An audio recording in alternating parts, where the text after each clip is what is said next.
ठाकरेंच्या पक्षाला पराभव मान्य करायची सवय नाही असं संजय शिरसाट यांनी म्हटले। ठाकरेंनी केलेल्या निवडणुकीत तिकीट विकली असं संजय शिरसाट म्हणाले। ठाकरेंनी सर्वत्र तिकिटांचा बाजार केला असंही शिरसाटांनी म्हटले।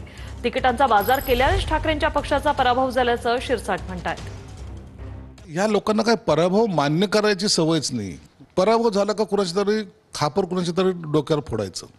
अरे हे तिकीट विकणारे लोक होते, यांनी सर्व तिकीट विकलीत अक्षरशः। फॉर एक्झाम्पल सांगतो, माझ्या जिल्ह्यामधलाच वैजापूरचं तिकीट कुणाला दिलं? ज्याचा पक्षाशी काही संबंध नाही, दिनेश परदेशी। माझ्या मतदारसंघामध्ये माझ्या विरोधात कोण होतं?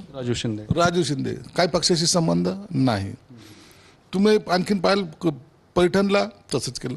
सगळीकडे तिकिटांचा बाजार या लोकांनी केला आणि मूळ कार्यकर्त्याला बाजूला सारलं, म्हणून झालेला त्यांचा हा पराभव आहे। हे मान्य करत नाहीत।